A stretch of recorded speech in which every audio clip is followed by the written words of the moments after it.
Oke, kita akan memasuki topik yang kedua, yaitu tentang struktur industri pariwisata. Tujuan dari materi ini adalah satu, mengenali para pemangku kepentingan dan peran mereka di kepariwisataan. Dan yang kedua, mengenali 13 jenis-jenis pariwisata di Indonesia dan di dunia. Ya, kita kemarin sudah belajar bahwa menurut Undang-Undang Nomor 9 Tahun 2010 tentang kepariwisataan adalah semua kegiatan wisata yang fasilitasnya nanti akan disiapkan oleh 3 pihak, yaitu oleh pemerintah, oleh industri pariwisata, dan oleh masyarakat. Lalu wisata itu apa? Kita sudah mengenal juga bahwa wisata adalah kegiatan orang bepergian keluar dari tempat tinggalnya untuk 3 tujuan, yaitu tujuan yang pertama adalah rekreasi, yang kedua mengembangkan diri, dan yang ketiga adalah menikmati suatu keunikan di suatu daerah. Lalu dalam materi ini kita akan mempelajari siapa aja pihak-pihak yang disebutkan sebagai pemerintah, industri, dan masyarakat. Nah, di sini ada yang kita sebut sebagai pentahelix pariwisata.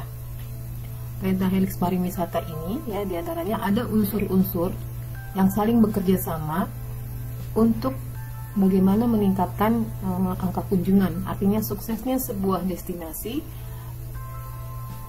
dalam melaksanakan strateginya sehingga kunjungan pariwisatanya itu terus meningkat. Unsur-unsur tersebut adalah terdiri dari pemerintah dan Pemda. Pemerintah bisa digawangi oleh Kementerian Pariwisata Republik Indonesia, dan di tingkat provinsi, kabupaten, ya, oleh Pemdanya, ya. Kemudian bisa saja, ya, di suatu kabupaten misalnya pariwisata itu dipegang atau diurus oleh Dinas Pemuda dan Olahraga dan Pariwisata, atau bisa jadi Dinas Pariwisata sendiri. Kemudian ada masyarakat, ya, atau komunitas pariwisata. Jadi masyarakat ataupun komunitas-komunitas yang terkait atau yang sangat concern di pengembangan pariwisata suatu daerah. Ya, jadi di masyarakat di sini ini bisa perannya sebagai penerima pariwisatanya atau kunjungan wisata, atau juga berperan sebagai wisatawannya. Kemudian ada usaha pariwisata atau industri pariwisata, yaitu usaha yang menyediakan barang atau jasa untuk memenuhi kebutuhan wisatawan dan penyelenggaraan pariwisata. Kemudian ada akademisi.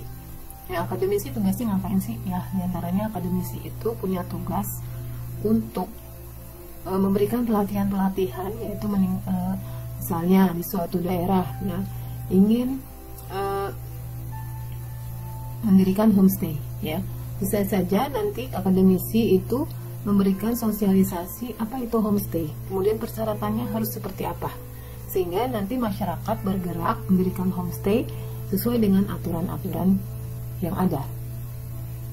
Atau bisa saja akademisi melakukan penelitian-penelitian bagaimana strategi untuk meningkatkan kunjungan, atau untuk mengetahui bagaimana kepuasan turis atau wisatawan, ya, di kawasan wisata tersebut, sehingga kita bisa meningkatkan layanan kepada para pengunjung. Kemudian yang terakhir adalah media. Jadi sebagus apapun tempatnya, semenarik apapun tempatnya, uniknya suatu objek wisata tidak bisa dilihat, ya, oleh orang lain jika media tidak turut serta. Tetapi ini sebenarnya bisa disiasati sekarang, ya, dengan adanya masyarakat atau komunitas masyarakat yang misalnya dia peduli dengan perkembangan wisata di wilayahnya. Maka dia bisa misalnya mempromosikan lewat medsosnya masing-masing, atau membuat web sendiri. Ya, sekarang sudah sangat berkembang ya dunia teknologi. Jadi tergantung dari masyarakatnya mau berpartisipasi atau tidak. Sehingga 5 unsur ini ya merupakan unsur yang penting dalam perkembangan suatu pariwisata di suatu wilayah. Kemudian jenis-jenis wisata, ya ada wisata alam, ya wisata budaya, dan wisata buatan manusia. Ya, jadi kalau ditanya ada berapa jenis wisata, yaitu ada 3 ya menurut Undang-Undang Nomor 9 Tahun 2010, yaitu wisata alam terdiri dari wisata bahari, ya, misalnya wisata pantai, wisata bawah laut, ya, dan lain-lain. Kemudian ekowisata, misalnya wisata mangrove, ya, wisata ke taman nasional, ya. Kemudian wisata petualang, misalnya wisata buruh, ya, berburu gitu ya. Kemudian wisata arung jeram, panjat tebing, wisata gua, yaitu merupakan jenis-jenis wisata alam. Kemudian wisata budaya. Wisata budaya ini terdiri dari wisata sejarah dan warisan budaya, kemudian wisata kuliner dan belanja, spa, ya, dan wisata perkotaan atau dan pedesaan. Contohnya agrowisata. Nah, kalau kita lihat di sini ya, teknologi pangan nih ya, di bidang pangan itu ada di wisata budaya. Ya, kenapa dia masuk wisata budaya? Karena makanan ya, terutama makanan tradisional itu ya sangat lekat dengan budaya. Misalnya dia itu biasanya atau turun temurun ya, diproduksi resepnya itu didapat dari leluhur atau dari nenek moyangnya. Kemudian juga sangat lekat dengan budaya ya, karena ya ada sejarahnya. Misalnya ya, ada cerita di balik suatu makanan tersebut. Ya, biasanya kita sebut dengan gastronomi ya, itu lebih jauh lagi nanti daripada kuliner. Nah, misalnya tempe nih, tempe benarkah asli Indonesia? Tuh ya. Nah, itu ada sejarahnya tuh ya.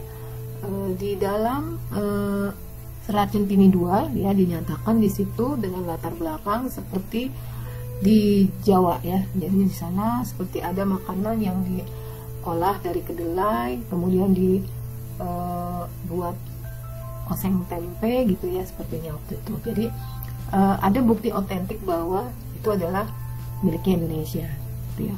Nah, memang penyebaran pembuatan tempe ya itu bisa terjadi karena ada penyebaran manusia ya ke wilayah yang lain. Jadi kadang agak sulit juga jika misalnya kemarin kita sempat bersih tegang ya dengan Malaysia mengenai klaim lagu rasa sayangnya gitu ya. Nah, bisa saja ya orang berpindah wilayah ke Malaysia kemudian membawa budaya tersebut ya. Oleh karena itu ya, bukti-bukti otentik harus kita punya gitu ya, supaya bisa klaim bahwa ini adalah punya kita. Kemudian wisata buatan manusia ya, itu wisata MICE ya. MICE itu meeting, incentive, conference, dan exhibition. Nah, ini adalah wisata bisnis ya.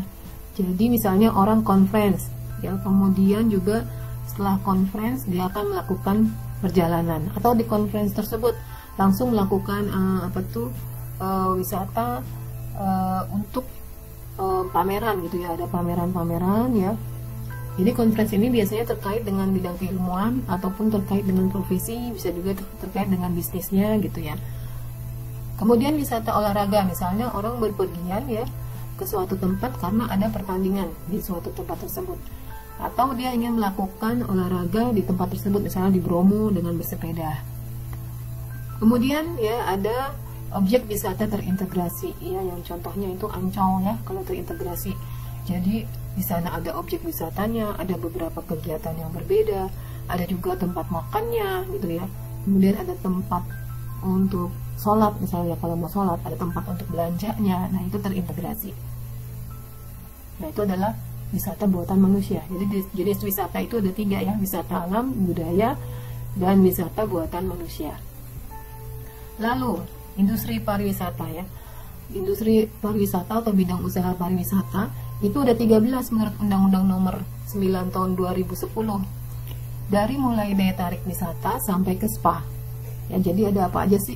Ada daya tarik wisata, kawasan pariwisata, jasa transportasi wisata, jasa perjalanan wisata, jasa makanan dan minuman, penyediaan akomodasi, penyelenggaraan kegiatan hiburan dan rekreasi, penyelenggaraan pertemuan, perjalanan insentif, konferensi dan pameran, jasa informasi pariwisata, jasa konsultan pariwisata, jasa pramuwisata, wisata tirta ya terkait dengan air, dan spa. Dan semua ini sudah ada peraturan ya Menteri Budaya dan Pariwisata pada saat itu namanya ya. Dikeluarkan juga sama pada tahun 2010 ya. Jadi sama pada saat juga dikeluarkannya Undang-Undang Kepariwisataan. Lanjut ya. Nah, kemudian yang pertama ya kita pelajari dulu mengenai usaha daya tarik wisata. Ya, tadi jenis usaha daya tarik wisata itu ada 3 ya. Usaha daya tarik wisata alam, wisata buatan, wisata budaya ya. Misalnya di suatu tempat tuh mungkin saja ada objek ya bahwa dia punya alam yang sangat indah gitu ya. Nah, itu terkait dengan usaha daya tarik wisata alam. Nah, mungkin alamnya berbeda sekali ya dengan yang ada di tempat lain. Berarti itu memiliki keunikan tersendiri. Nah, ini adalah klasifikasi usaha daya tarik wisata ya.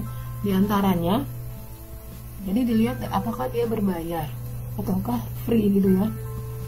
Misalnya ya, dulu Laut Cilacap itu, ibu kan dulu tinggal di Cilacap ya. Laut Cilacap itu misalnya kalau kita main ke pantainya itu tidak berbayar ya.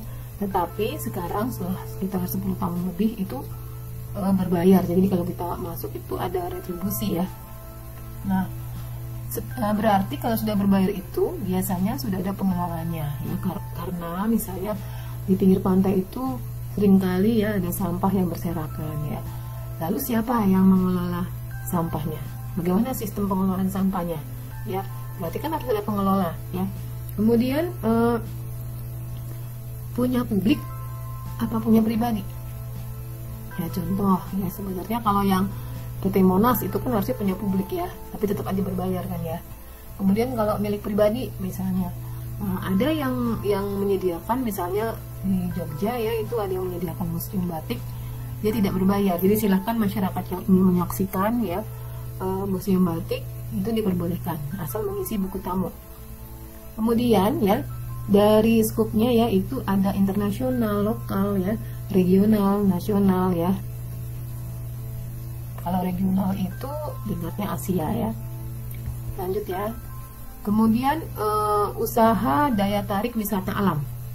Ya ada 3 di sini, wisata bahari, ekowisata, dan wisata petualangan. Wisata bahari contohnya ya ada usaha resort pantai, kemudian pengelola perairan pesisir, bentang alam contohnya ya wisata layar, kemudian operator surfing ya. Kemudian ada bawah laut contohnya operator selam. Kemudian di ekowisata ya itu ada beberapa usaha taman nasional, taman hutan raya, taman wisata alam, taman buru. Ya. Kemudian ada wisata petualangan, di sini ada misalnya pengelola gua, pengelola arung jeram, pengelola wisata buru, usaha perkemahan, pengelola bagi jumping, operator sky diving.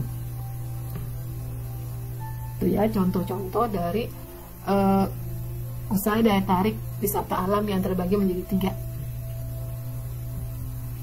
3. Nah, lalu kita akan menyaksikan video ya mengenai keindahan alam Indonesia.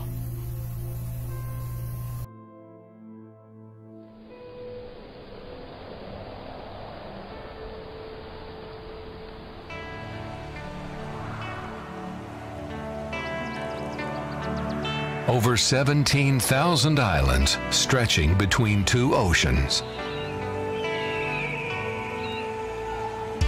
Studded with more active volcanoes than anywhere else. Dazzling natural beauty and biologic diversity. Discover Indonesia's eco-adventure. Home to one of the new 7 wonders in nature. an extensive network of national parks and nature preserves, protecting its ecology and biodiversity. Boasting fascinating natural diversity and tropical climate all year round.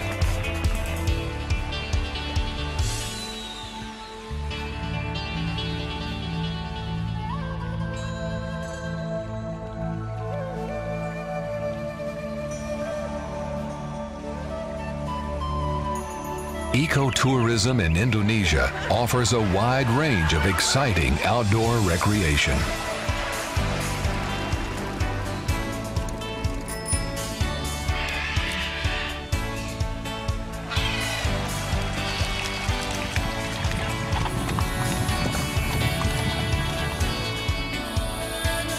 Exploring nature in unimaginable ways. Adventurous journeys through untamed wilderness.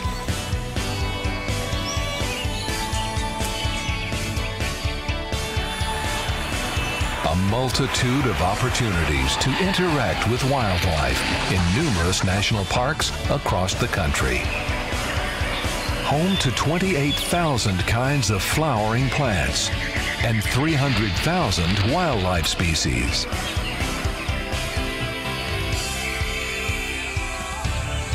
Four of the parks have been declared as a UNESCO World Heritage Site. 8 are listed as biosphere reserves, keeping balance between preservation and development.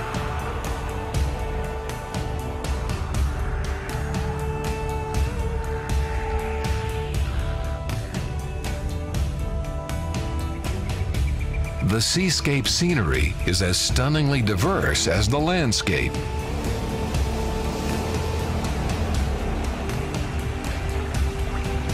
Unique eco-friendly resorts, providing thrilling excitement and environmental sustainability.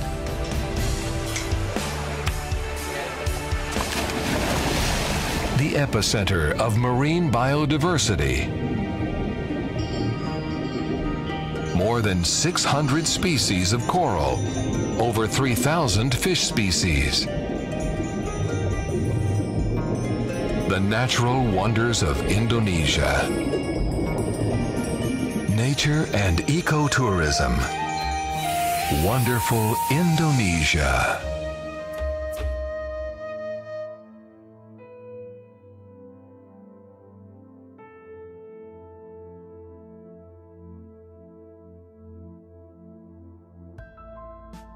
Demikian indah ya, Indonesia itu sangat indah. Kalau tadi dari videonya itu ada beberapa ya pemandangan alam yang muncul ya di sana. Ada Raja Ampat, Bromo, dan Pulau Komodo ya.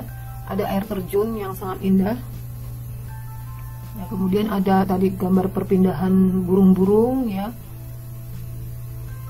Kemudian di Bali ya ada wisata burung juga ya, ada gua, ada arung jeram ya, lahan persawahan yang sangat indah baik sistem subak ya maupun yang lain. Kemudian ya tadi ada atraksi misalnya dengan flora dan faunanya ya, mandi dengan gajah, orang hutan ya, ada orang hutan, ada koala ya, ada komodo tentunya ya, komodo yang sangat unik ya di Indonesia, tempat lain tidak ada. Yaitu bagaimana Indonesia memiliki sumber daya alam yang sangat banyak dan sumber-sumbernya bisa dijadikan sebagai daya tarik pariwisata ya berbasis alam.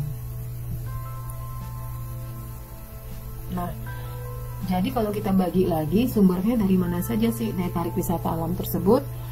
Ya dari iklim, misalnya iklimnya ada hangat, panas, kering, hujan ya dan lain-lain.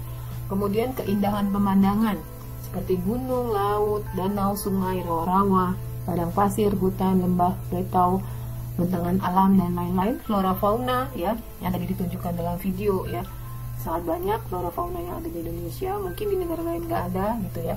Ini menjadikan suatu keunikan.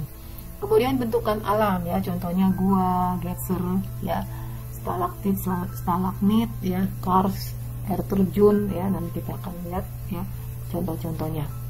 Kalau di sini iklim misalnya panas, ada iklim panas ya, kemudian ada panas ya, ini seperti gurun pasir ya, kemudian ada saljunya misalnya dingin ya, ini sejuk ya, mungkin di Bogor, kebun raya Bogor ya yang sering hujan ya, kemudian panas ya, ini bisa di daerah pantai. Nah, ini bisa menjadikan sumber daya tarik alam. Kemudian keindahan alam ya, misalnya ada Gunung Bromo ya, di sana indah sekali ya alamnya. Siapa yang udah nih ke Gunung Bromo? Di sana ada lembah, ada ngarai ya di Gunung Bromo. Kemudian ada laut ya, laut dan Kars, Raja Ampat nih Karsnya ya, itu luar biasa indah sekali ya. Ini posisinya ada di Papua Barat. Kemudian ya, kadang-kadang tuh Indonesia tuh semakin ke timur ya, semakin indah ya alamnya. Kemudian di sini ada Sungai Musi ya, Sungai Musi ada di mana ya? Sungai Musi ada di Palembang ya. Ini termasuk sungai yang besar ya. Itu panjangnya 750 km kira-kira ya. Dia membelah ya dua kota di Palembang. Kemudian ada Kawah Ijen ya. Kawah Ijen ya, itu ada di Gunung Berapi ya. Ini tempatnya antara Banyuwangi dan Bondowoso, Jawa Timur. Kemudian di sini ada Danau Tiga Warna ya, Danau Tiga Warna. Ini di Kabupaten ND ya, NTT. Ada, nah warna-warna ini ya, masyarakat itu percaya bahwa warna-warna ini itu ada artinya. Misalnya kalau biru itu kematian ya, anak-anak muda. Kalau timbul warna merah itu berarti ada sekelompok orang yang sedang marah gitu ya. Dengan beberapa warna punya arti tersendiri. Tetapi yang kita bahas di sini bukan masalah itu ya, tapi bagaimana keindahan alamnya ya. Misalnya warna birunya, warna hijaunya itu luar biasa indahnya gitu ya. Kemudian ada Padang Pasir Bintan. Nah, ini ada di Kepri ya, Kepulauan Riau, dan di sini sudah banyak sekali resort yang berdiri. Investor sudah banyak yang masuk ke sini karena sangat indah ya pasirnya, pasir putihnya gitu. Kemudian ada rawa-rawa rerumputan, rawa-rawa kerumutan, bukan rerumputan, rawa-rawa kerumutan ya. Ini di Sumatera bagian tengah yaitu Indah Hilir ya. Kemudian Pletau Dieng ya, Pletau ini ada di daratan tinggi ya, daratannya tinggi, daratan tinggi Dieng. Itu daerahnya ada di Wonosobo dan Banjarnegara. Kemudian ada Savana Baluran. Savana Baluran itu ada di Taman Nasional Baluran ya, antara Banyuwangi dan Situbondo ya. Ini luar biasa, di sini juga ada binatang-binatang ya, yang apa tuh, yang unik ya. Kemudian hutan tropis ya, hutan tropis ini di Indonesia ya, itu masih banyak di Kalimantan yang kita sekarang tahu sudah mulai banyak habis ya hutan di Indonesia ya, karena penebangan liar dan lain-lain ya. Ada kebakaran hutan yang terus-menerus tidak bisa ditanggulangi ya. Itu merupakan bentuk keprihatinan kita semua, karena sebenarnya hutan tropis itu luar biasa ya, dia bisa memberikan penghijauan bagi dunia. Kemudian Pantai Gosong Karimun. Nah, Pantai Gosong Karimun ini ya, kenapa disebut Pantai Gosong ya? Itu kalau misalnya lagi pasang, kita nggak bisa mengunjungi pulau yang di sini ya. Tapi ketika surut, baru kita bisa main di pasir putihnya seperti ini ya. Mungkin sebutannya gosong itu adanya ketika surut ya. Kemudian Lembah Harau ya, Lembah Harau ini dekat kota Payakumbuh ya, di Sumatera Barat. Ketinggiannya 100-500 meter. Ya, itulah keindahan alam yang Indonesia punya. Di antaranya tentunya masih banyak lagi ya.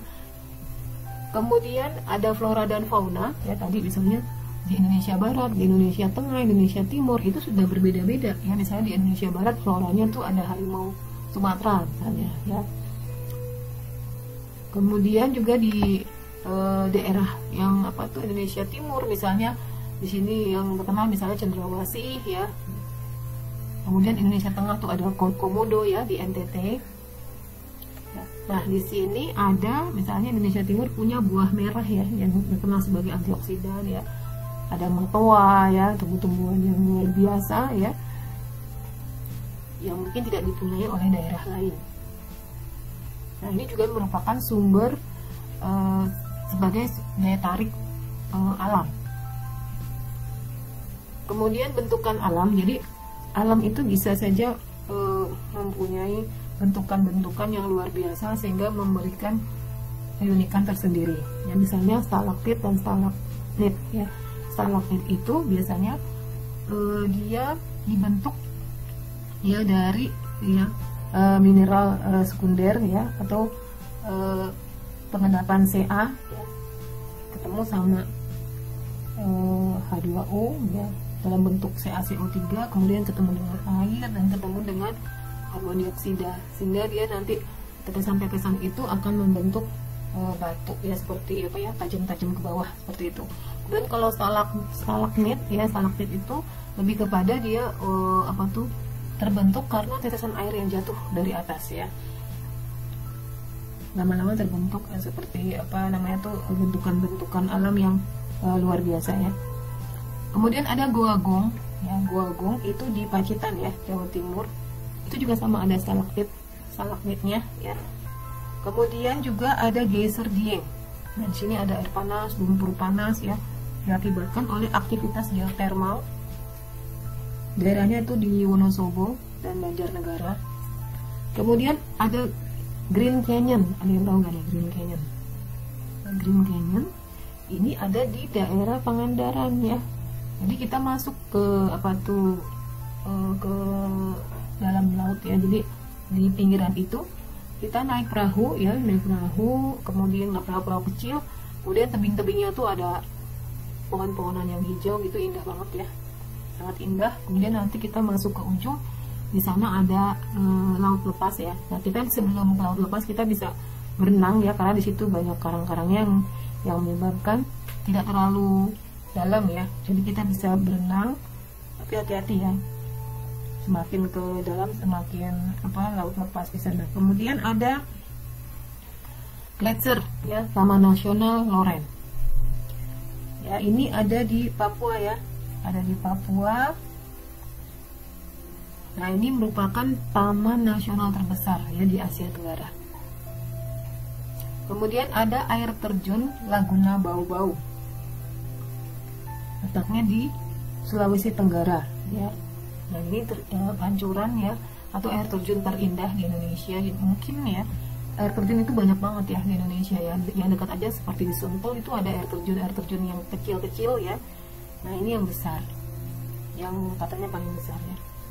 Kemudian ada Kars Maros. Kars Maros ini adalah hutan batu ya, hutan batu. Jadi banyak batu-batu yang seperti diukir-ukir, contohnya seperti ini ya. Ini kars yang terbesar dan terindah nomor 2 di dunia. Jadi kalau yang pertama itu ada di Cina, yang kedua itu ada di Indonesia ya. Kemudian ada erupsi Krakatau ya. Krakatau ini ada di Selat Sunda ya, antara Pulau Sumatera dan Pulau Jawa. Dan itu beberapa kali erupsi ya. Justru erupsi tersebut nanti akan membentuk ya anak-anak baru ya dari Krakatau. Justru nanti itu merupakan sumber daya alam ya, sebagai daya tarik wisata alam. Kemudian kita beralih ke yang kedua, yaitu usaha daya tarik wisata budaya ya. Wisata budaya itu ya terdiri dari wisata sejarah dan warisan budaya, wisata belanja kuliner dan spa, pedesaan dan perkotaan. Jadi contoh-contohnya nanti kita akan lihat. Ya, sebelumnya kita saksikan dulu video ya mengenai budaya dan heritage di Indonesia.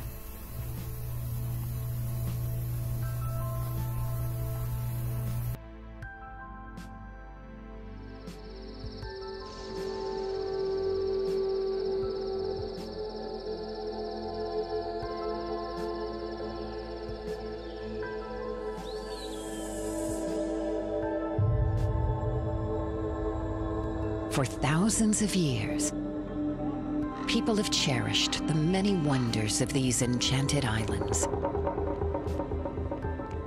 inspiring histories of the land below the wind. Astounding relics from prehistoric times are testament to the wondrous age-old cultures. Here, fascinating indigenous folkways live through the test of time, emphasizing the resilience of local creativity and vigor. Magnificent divine temples adorn the landscape, as if forming an exhibition of pervasive spirituality. Religion has always been the cornerstone of life since ancient times. Indigenous wisdoms are traditionally practiced in pursuance of living in harmony with nature, filling the hearts of both hosts and visitors.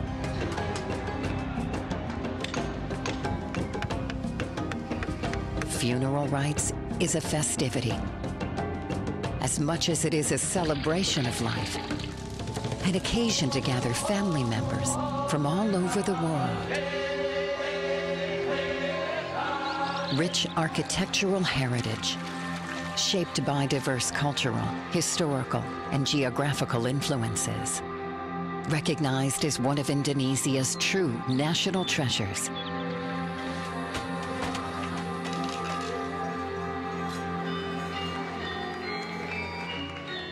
Today's legacy of art and craft continues to enrich the culture, playing a significant role in the daily and ceremonial life of the people, adapting wonderful traditional art form to modern times, resulting in popular tourist attraction.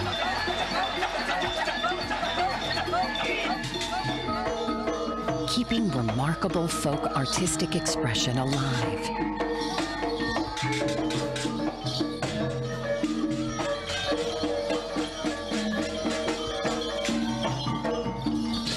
As they are embodiment of the locals' way of life.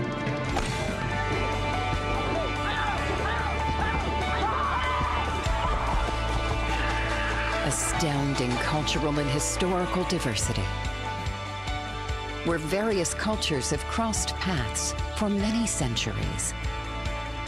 Impressive variety of numerous ethnic groups.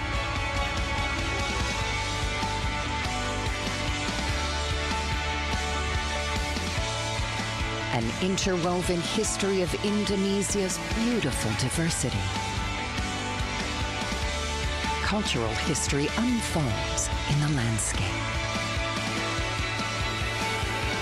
Wonderful Indonesia.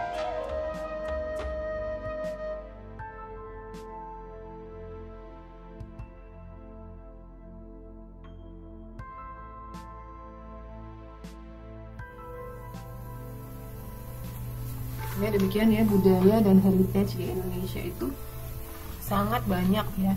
Oh, tadi ada menhir, ada apa tari-tarian ya, tari-tarian topeng di Bali, apalagi ya, banyak sekali upacara-upacara selain tarian. Kemudian sistem pertanian ya, kita lihat ya. Kemudian ada misalnya tadi di Toraja ya, ada budaya-budaya. Nah, kita lihat nanti ya contoh-contohnya. Nah, tadi ada sumber daya tarik wisata alam. Nah, kalau sumber-sumber daya tarik wisata budaya, diantaranya terdiri dari situs arkeologi, sejarah dan budaya, misalnya monumen, gedung, tugu, museum. Kemudian pola budaya istimewa, misalnya norma di suatu daerah. Kemudian kebiasaan, tradisi, nilai, gaya hidup. Kemudian ada seni dan kerajinan tangan, ya, ada tarian, ada musik, drama, patung, arsitektur. Ada aktivitas ekonomi yang menarik, misalnya ada pasar tradisional, kampung nelayan, desa tani, tambang alam ya. Kemudian ada area perkotaan dan pedesaan. Ada gedung pencakar langit, kota tua, plaza budaya, dan lain-lain. Lalu festival budaya seperti upacara-upacara agama ya, ritual, kemudian sabta pesona yang dimiliki oleh Indonesia, yaitu aman, tertib, bersih, indah, sejuk, ramah, dan kenangan. Kita lihat ya satu persatu. Yang pertama itu ada situs arkeologi sejarah dan budaya. Di sini ada Menhir, ya, Lembah Bada. Menhir Lembah Bada itu ada di Polo, ya, Sulawesi Tengah. Jadi ini ditemukan tahun 1908, tetapi belum diketahui siapa sebenarnya yang membuat ini, menhir ini, ya. Mungkin pada zaman megalit, ya, itu ada beberapa juga, ya, yang hampir sama, ya, di Asia yang menhir seperti ini. Kemudian ada situs Gunung Padang. Situs Gunung Padang, ya.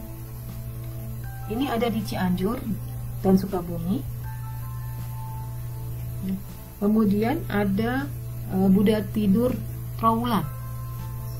Ini ada di Mojokerto, ya. Panjangnya 22 meter, lebarnya 6 meter, ya. Kemudian tingginya 4,5 meter. Ya, cukup besar, ya. Ini kalau nggak salah letaknya di belakang, ya, di belakang wiharanya. Jadi dia kalau masuk dari pintu depan tidak kelihatan, ya, justru di belakang. Kemudian Candi Prambanan, ya, ini indah banget, ya. Selain Candi Borobudur, ya, dan ini orang-orang sudah mengenal Candi Prambanan.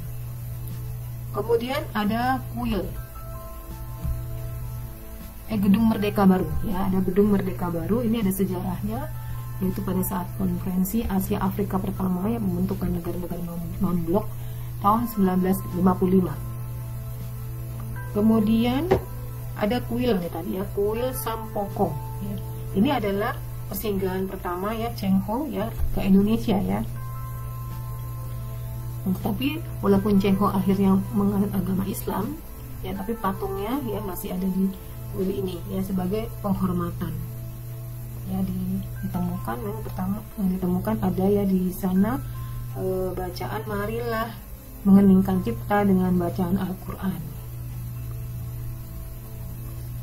yang menyatakan Cheng Ho itu beragama Islam. Kemudian Monas, ya, Monas semua udah tahu nih, ya, monumen nasional itu panjangnya 132 meter, ya, atau 433 kaki. Ini melambangkan perjuangan kemerdekaan Indonesia.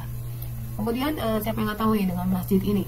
Ya, ini adalah masjid yang ada di Aceh, ya, yang waktu tsunami tahun 2004 bulan Desember dia tidak terkena, ya, dengan tsunami tersebut.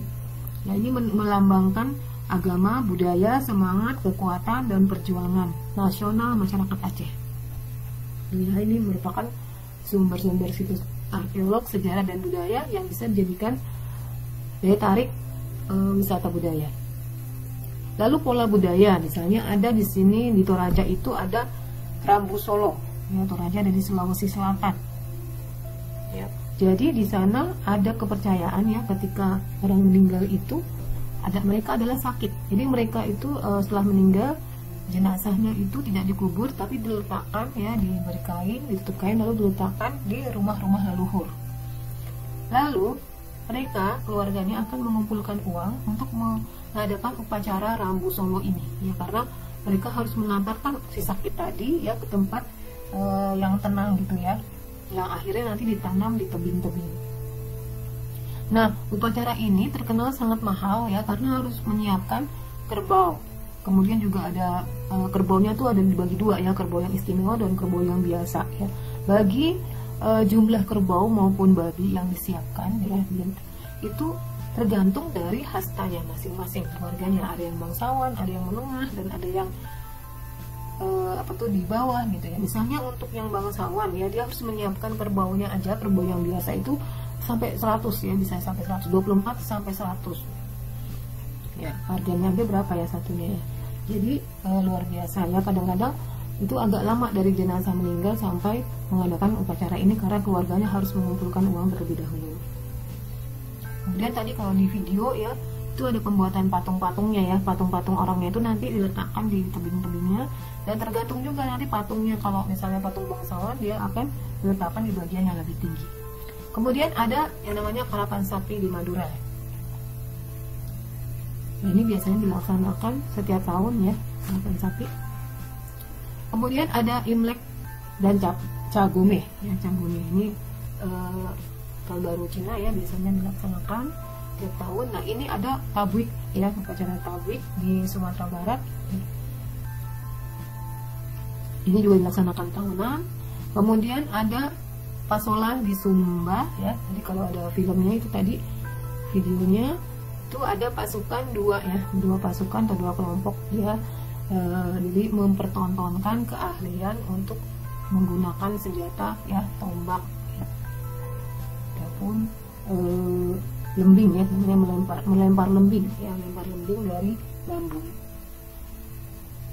Nah, ini merupakan atraksi yang menarik ya buat turis. Kemudian ada pasar terapung ya, Loh Baintan ya. Pasar terapung itu jadi barang yang dijual biasanya buah-buahan ya, hasil kebun gitu, ataupun sayuran. Dan ini sangat menarik ya, jual beli dilakukan di atas perahu. Nah, ini bisa menjadikan daya tarik wisata ini ya. Ya, pasar terapung juga pernah ya dibuat buatan ya oleh Pak Bondan, itu ada di Sentul ya, nggak salah. Kemudian ada seni kerajinan tangan ya, ada batik. Siapa sih yang nggak tahu batik ya? Mungkin ada orang datang ke suatu daerah karena ingin belajar membatik, bagaimana memegang canting gitu ya. Kemudian ada wayang kulit, ada ukiran, perak bakar yang ada di kota-kota gede ya. Kemudian tas kulit, anyaman rotan, tenungan, gerabah, banyak sekali kerajinan tangan dan seni ya dari Indonesia, dan ini ingin sekali turis mempelajarinya ya. Kemudian aktivitas ekonomi ya, di sini ada contohnya peternakan di Sentul ya. Peternakan di Sentul itu misalnya ada paket dia berbayar 400.000 untuk 4 orang satu keluarga, dan dia bisa melihat area peternakan. Biasanya ada guide-nya ya yang mengantar, kemudian menjelaskan ya bagian-bagian dari peternakan di Sentul. Kemudian juga bisa memerah susu sapinya gitu ya, bisa menikmati yogurtnya, hasil olahan susu sapinya ya. Ini merupakan wisata edukasi nanti ya. Kemudian di sini ada sistem pertanian lingko. Sistem pertanian lingko ini bentuknya seperti laba-laba ya. Kalau dilihat dari atas ini mungkin baru satu bagian laba-laba ya, jaring laba-laba ya, bukan laba-labanya, jadi jaring laba-labanya. Nanti ada beberapa lagi di tempat-tempat lain jaring laba-labanya, jadi sambung menyambung, dan itu indah sekali kalau lihat dari atas. Ini ada di NTT ya, Labuan Bajo ya. Di sini ada titik tengah, jadi di titik tengah di sini ya pusatnya itu, lalu dibagi-bagi, ini dibagi-bagi kepada masyarakat. Siapa yang membagi, siapa yang dibagi, itu yang sangat punya peran adalah ketua adatnya ya.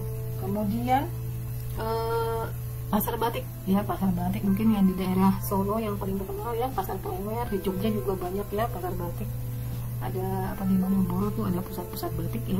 Kemudian ada TPI Lampulo Aceh, di tempat pelelangan ikan ya. Ini dimulai kegiatannya sejak jam 5:30 sampai 9:30 udah selesai ya. Jadi disinilah pusat pembelian ikan segar oleh masyarakat Aceh, dan ini bisa dijadikan daya tarik tersendiri. Bagaimana sistem membelinya, kemudian ikan-ikan apa saja yang dijual ya, ini menjadi daya tarik tersendiri bagi turis. Kemudian pemetikan teh misalnya yang terjadi di puncak ya, bagaimana memetik teh ya, kemudian bisa jalan-jalan ke kebun tehnya. Nah, ini merupakan daya tarik tersendiri. Lalu pasar terapung juga ya, jadi harusnya ya. Kemudian area perkotaan dan pedesaan. Nah, di sini ada Kampung Suku Bajo ya. Ini ada di Samaya di Labuan Bajo ya, itu sangat kaya ya, baik budaya alamnya ya. Lalu di sini kampungnya itu ada di atas air laut, sama seperti di Batanghari di Jambi. Dia punya perkampungan yang masih asli, dan di situ sudah ada aturan tidak boleh masyarakat membangun rumah ya jika tidak menggunakan kayu, dan rumahnya itu harus rumah adatnya Jambi gitu ya. Nah, itu juga sama ya, jadi orang bisa berwisata ke sana, kemudian melihat bagaimana makannya orang sana gitu, makannya tuh di bawah bareng-bareng gitu. Kemudian kota tua di Jakarta ya, semua tahu ya, di sini bisa macam-macam yang bisa dilakukan, bisa ke museum, ke kafenya, kemudian bisa bersepeda ya, menyewa sepeda, kemudian makan ya di sekitar kota tua Jakarta, dan menyaksikan gedung-gedung ya tua yang ada di Jakarta. Kemudian ada Desa Baduy Banten ya. Desa Baduy Banten ini kalau kita mau ke sana itu ada Baduy luar dan Baduy dalam ya. yang terkenal mungkin di sana duriannya, kalau ingin menikmati duriannya ya. Dan sangat berbeda Baduy luar dan Baduy dalam. Baduy dalam itu betul-betul tidak ada wifi, tidak ada elektronik ya, tidak ada listrik. Jadi mandi pun di luar ya, di sungai, semua kegiatan di sungai. Jadi kalau kita ingin mengunjungi pedesaan, cocok nih ke Baduy ya. Kemudian Kota Makassar ya, ini wisata perkotaannya luar biasa kalau malam ya, sangat indah apalagi pinggir pantainya ya. Kemudian ada Desa Wairbo NTT. Nah ini juga desa yang sangat indah. Mungkin dulu orang tidak mengerti ya Desa Wairbo NTT. Tapi dengan adanya pariwisata, lama-lama orang banyak berkunjung karena unik sekali desanya ya. Dia terletak di pegunungan ya, daratan tinggi. Jadi kita harus naik ke atas, jalan kaki ya, kurang lebih 3-4 jam. Dan tidak ada sinyal HP di sini ya. Dan rumah-rumah penduduknya, lihat deh, rumah-rumah penduduknya tuh luar biasa ya, indah banget. Jadi dia bentuknya segitiga seperti itu. Kemudian karena di dataran tinggi itu sering sekali ada embun, jadi seperti negeri di atas awan gitu. Kemudian ada nih Kota Lama Semarang. Ini kota tapi Kota Lama Semarang ya. Di sini ada jajaran gedung-gedung yang lama ya, gedung-gedung lama, usianya diperkirakan 200-300 tahun. Dan yang masih utuh itu adalah gedung asuransi Jiwasraya ya, kalau mau dilihat yang asli yang seperti apa. Lalu festival budaya ya, di sini ada Jember Fashion Carnival. Ya, ini biasanya dilakukan setahun sekali dan idenya itu dari desainer dunia ya. Jadi pertama diadakan tuh 2003. Nah, kemudian di sini banyak sekali pagelaran bagus-bagus ya, bajunya itu luar biasa. Kemudian ada Tomohon Flower ya. Tomohon Flower itu kota Tomohon memang terkenal dengan bunganya ya. Dia di Sulawesi Selatan. Dia diadakan juga setahunan, tapi sebetulnya bukan hanya bunga yang dipamerkan, tetapi juga ada gelar budaya. Kemudian ada Festival Lembah Baliem. Ya, ini di lembah Pegunungan Jayawijaya, itu di Irian Jaya ya. Di sini juga gelar budaya diadakan 1 tahun sekali. Kemudian ada Bidares Musi ya, di Sungai Musi itu perahunya adalah perahu bersejarah ya, perahu pencalang namanya ya, perahu pencalang atau perahu bidar ya. Perahu bidar punya atap kajang, jadi kalau dilihat atap kajangnya di sini belum finish, sudah mulai modern ya. Kemudian didayung ya, dulunya tuh didayung dengan bambu ya, sekarang orang-orang menggunakan kayu. Dan ini biasanya untuk lomba ya, sekarang sudah digunakan untuk lomba. Kemudian jazz di pagelaran atau musik jazz di Gunung Bromo, dan ini berbayar ya 1 tahun sekali. Kemudian ada perayaan Waisak di Borobudur misalnya. Kemudian sedekah laut ya, itu beberapa daerah punya ya budaya demikian. Kemudian Tumbi Lotohe ya, festival lebaran, ini ada di Gorontalo. Nah ini sebenarnya budaya gini, jadi sebelum lebaran, 3 hari sebelum lebaran itu masyarakat tidak menyalakan lampu, tapi yang dinyalakan tuh lampu dari minyak ya, bukan tidak ada lampu, tapi lampu-lampunya dari minyak, bukan yang dari listrik. Dan itu pernah mendapatkan rekor muri tahun 2007 ya, dengan menyalakan 5 juta lampu minyak ya. Demikian ya serunya 3 hari menjelang lebaran di Gorontalo. Lalu Sabta Pesona, nah untuk orang pariwisata ini sudah sangat hafal ya, 7 ya Sabta Pesona. Jadi kalau kita membentuk suatu komunitas pariwisata atau sadar wisata, maka gerakan Sabta Pesona itu harus dialirkan, yaitu aman, tertib, bersih, indah, sejuk, ramah ya. Akhirnya pengunjung akan membawa kenangan. Jadi kalau semua ini ada ya, itu akan menjadi sesuatu pengalaman yang menarik untuk turisnya, yang diharapkan dia akan kembali lagi, atau dia akan bercerita kepada temannya, kepada saudaranya ya, bahwa kunjungannya itu ya menyenangkan ya, dan membuat pengalaman yang indah bagi dirinya, sehingga dia meyakini bahwa orang lain juga akan sama seperti apa yang dia rasakan. Nah, lalu yang ketiga adalah usaha daya tarik wisata buatan ya. Di sini juga dibagi 3, ada MICE, olahraga, dan objek wisata terpadu. Ya, kalau MICE terkait dengan tadi ya, meeting, insentif travel, conference, exhibition. Kemudian di olahraga itu di air, contohnya di Bintan ya, ada banana boat. Jadi terkait dengan olahraga. Ya, di darat contohnya ada maraton ya, ada tur gesing karak. Kemudian di udara contohnya ada para layang, ada terjun payung, dan lain-lain. Banyak sekali yang terkait dengan olahraga. Kemudian dengan objek wisata terpadu ya, contohnya di Ancol. Ini kita lihat contoh-contohnya ya. Sumber daya tarik wisata buatan bisa gabungan alam dan budaya, bersifat bisnis, olahraga, dan rekreasi, dan harus memiliki ruang lingkup yang skala besar. Nah, usai dari daya tarik olahraga, di antaranya ada apa aja ya? Ada selancar di Pulau Roti, NTT. Nah, ini mungkin kegiatan selancar ya, jadi wisatawan ataupun orang diundang untuk berselancar atau diadakan lomba ya di sekitar Pulau Roti, NTT tersebut. Ya, karena keindahan lautnya tentunya dengan ombaknya ya, jadi cocok untuk orang berselancar. Kemudian ada bagi jumping. Ini bagi jumping ini diikat kakinya, kemudian seperti dilempar gitu ya. Tapi nanti naik lagi, turun lagi. Nah, ini memerlukan orang-orang yang memang berani ya.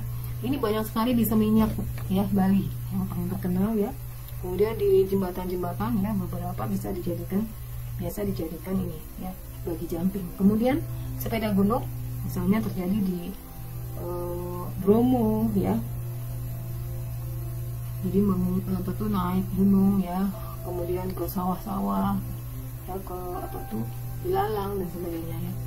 Kemudian panjat tebing Pantai Siung ya, ini di Yogyakarta itu banyak sekali pantai. Nah, salah satu pantainya itu namanya Pantai Siung, itu banyak tebing-tebing yang cukup bagus ya untuk olahraga panjat tebing. Jadi mungkin orang-orang yang sudah biasa panjat tebing ini mengenal ya Pantai Siung Yogyakarta. Kemudian di sini ada Ayaking, yaitu perahu yang dikemudikan, perahu-perahu kecil yang dikemudikan oleh orang ya. Ini banyak di Bali ya, ada di Danau Toba dan lain-lain ya, Ayaking. Kemudian ada sandboarding. Jadi ini seperti bermain selancar tapi di pasir, di gumuk pasir biasanya. Nah, ini ada di Jogja, tempatnya di Parangkusumo ya, ada di Bromo juga, ada di Gumuk Pasir Toraja, di Bintan ya, ini ada ya. Kemudian ada wingsuit ya, flying di atas kawahnya Bromo. Ini pernah dilakukan ya tahun 2015. Ini berani sekali ya, tapi ini memerlukan keprofesionalan ya, orang-orang yang berani untuk wingsuit seperti ini. Ini terkait olahraga. Kemudian yang terintegrasi atau terpadu ya, ada Taman Mini, ada Taman Impian Jaya Ancol, yang mungkin sudah sangat kenal ya, Waterboom di Kampung Gajah di Bandung ya. Kemudian Dusun Bambu ya, itu juga ada di Bandung ya, ada restorannya, ada kafenya, ada tempat menginapnya. Kemudian ada Jatim Park ya, ini ada di Batu Malang ya, ada kolam renang, ada museum, ini sangat luas ya, dan di sana banyak sekali ya tempat aktivitas pariwisatanya, ada permainan, ada pengetahuan juga ya. Kemudian ada Trans Studio, siapa yang nggak tahu Trans Studio ya, ada di Bandung, misalnya ada di Semarang. Kemudian danau buatan Limbungan ya, sebenarnya ini danau buatannya awalnya adalah waduk, tapi ternyata ya banyak disukai orang pada berkunjung karena pinggirannya itu luar biasa indahnya ya, sehingga dijadikan tempat wisata. Lalu ya diadakan di sekitarnya itu penginapan ya, atau fasilitas pariwisatanya disiapkan. Kemudian yang kedua adalah usaha kawasan pariwisata. Ya, usaha kawasan pariwisata itu ya adalah kawasan ya, kawasan wisata harus memiliki 3A ya. 3A itu adalah akses, atraksi, dan amenitas atau fasilitas pariwisatanya. Kawasan ini dibagi menjadi dua, yaitu kawasan konservasi dan yang tidak konservasi. Misalnya yang konservasi itu ada hutan lindung, taman nasional, suaka marga satwa, taman laut, hutan wisata, kebun raya. Nah, kawasan konservasi misalnya ada hutan lindung sungai, Sungai Wain ya, itu ada di Balikpapan ya. Di situ ada banyak pohon-pohon yang dilindungi, kemudian anggrek, pakis. Kemudian ada Taman Nasional Komodo ya, ini sangat terkenal ya, dekat Kepulauan Sumbawa, Flores tadi ya. Kemudian Wana Wisata Penggaron ya, itu di Semarang. Kemudian ada Cagar Suaka Marga Satwa ya, Suaka Marga Satwa Kerumutan ya, harusnya nggak kelihatan ya, Kerumutan itu ada di Riau ya, di Kerinci itu ya, ada susuran sungai di situ, ada satwa, harimau Sumatera, beruang madu dan lain-lain. Kemudian ada Taman Laut Wakatobi ya, siapa yang nggak tahu Wakatobi ya? Indah sekali Wakatobi ya, bisa snorkeling, bisa banyak kegiatan laut ya. Ada di kolam menyelam banyak sekali ya, ada ikan-ikan, terumbu karang yang luar biasa. Kemudian ada Kebun Raya Bedugul. Nah, gitu ya. Nah, luas kawasan konservasi ya. Ini kenapa sih ada disebut KEK ya? KEK Pariwisata Mandalika, KEK Pariwisata Belitung, KEK Pariwisata Tanjung Lesung ya. Ini diantaranya adalah kawasan ekonomi khusus yang pernah dibentuk oleh Kementerian Pariwisata tahun 2014 karena ingin membentuk Bali baru ya. Ada 10 KEK yang dicanangkan pemerintah, diantaranya Mandalika, Tanjung Lesung, Tanjung Pelayang, Morotai, Kepulauan Seribu, Borobudur, Danau Toba, Labuan Bajo, Bromo, Tengger Semeru, dan Wakatobi ya. Tapi yang menjadi apa tuh destinasi super prioritas ada 4 ya, Mandalika, Borobudur, Danau Toba, dan Labuan Bajo. Dan yang masuk dalam kawasan konservasi adalah pariwisata Mandalika, Belitung, dan Tanjung Lesung. Kemudian di konservasi lainnya ada kawasan Nusa Dua Bali, kemudian kawasan Teluk Nipah, itu ada di Lampung ya. Jadi ini alamnya seperti tanah laut katanya ya, ada kira-kira ada apa tuh? Ada tebing-tebingnya gitu ya, seperti tanah laut. Kemudian kawasan Mandeh, ini cantik juga ya lautnya, ada di Sumatera Barat ya, ada Teluk di sana. Kemudian ada pulau-pulau kecilnya, ini kawasan konservasi. Kemudian ada 88 kawasan strategi pariwisata di Indonesia berdasarkan PP nomor 50 tahun 2011 tentang Remparnas. Jadi kalau kita lihat semua daerah ya, semua pulau itu punya ya kawasan strategi